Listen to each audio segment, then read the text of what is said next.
entre nous, là, t'aimerais-tu ça savoir combien les gens dépensent pour de vrai?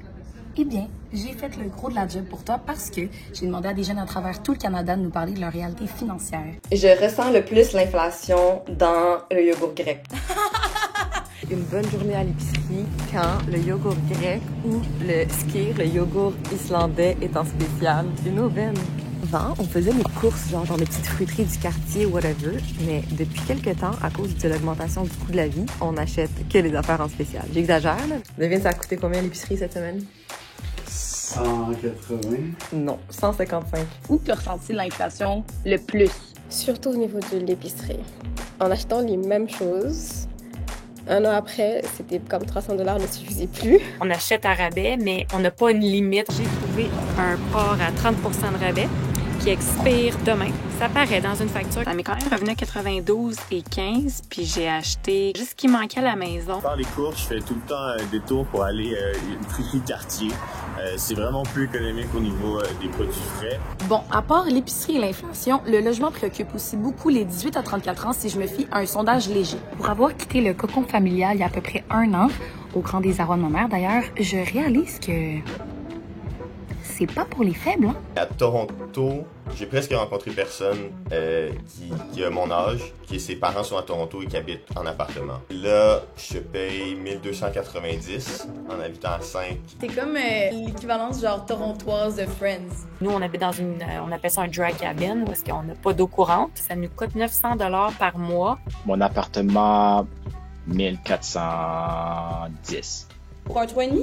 One bath, yeah, oui. Ça inclut le chauffage, l'électricité, l'eau. Dans un appartement où il y a 2 chambres, j'ai une chambre d'avis. C'est un 4,5. 940 pour un 4,5. Bon, là, c'est bien beau tout ça, mais est-ce qu'on peut se gâter dans cette économie?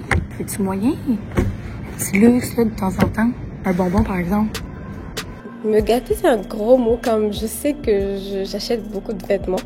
C'est vraiment l'achat que je fais le plus. Imagine, j'achète pas ça et puis demain je meurs. Qui va profiter de cet argent? Exactement. Donc, c'est ici que je viens au Free Store pour trouver des vêtements gratuits.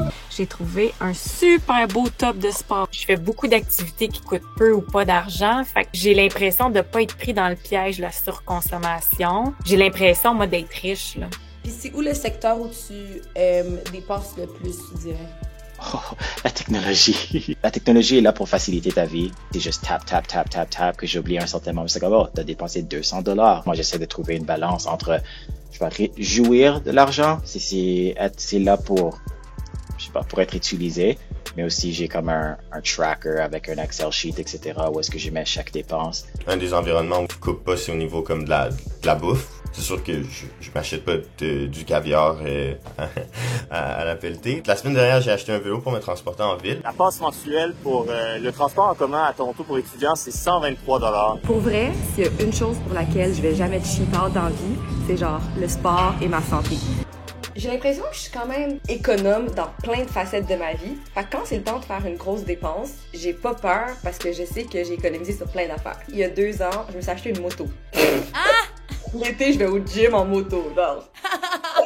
Les élections s'en viennent, alors j'en ai profité pour leur demander sur quoi ils allaient baser leur vote. En ce moment, pour moi, les enjeux qui sont assez importants, ce serait le coût de la vie, ensuite la crise climatique en général, l'immobilier en particulier, ça semble presque inaccessible. C'est sûr, moi, en ce moment, c'est plus pour les droits de la femme, les droits pour les gens qui vivent des enjeux de discrimination. Je souhaite qu'on aille vers le mieux et non vers le pire. L'emploi, les épiceries comme le coût de la vie en général. Je sais pas, et aussi comme la représentation, je crois aussi qu'il y a beaucoup de ces choses qui sont pas vraiment comme accessibles pour une personne noire. J'aimerais que ça aide aussi des personnes qui font partie de ma vie comme mon père. Je suis victime de ma génération, puis ce qui est important pour moi, c'est l'environnement. Ben, d'un point de vue économique, tu sais, comment est-ce qu'on peut taxer davantage les riches, les entreprises, puis donner plus à nos institutions, donner plus à nos individus, là. Et je pense qu'il y a des enjeux d'immigration qui vont être importants, puis qu'on va devoir faire des choix en tant que société, comme qu'est-ce qui est important pour nous, comment est-ce qu'on peut être solidaire par rapport à ce qui se passe dans le monde.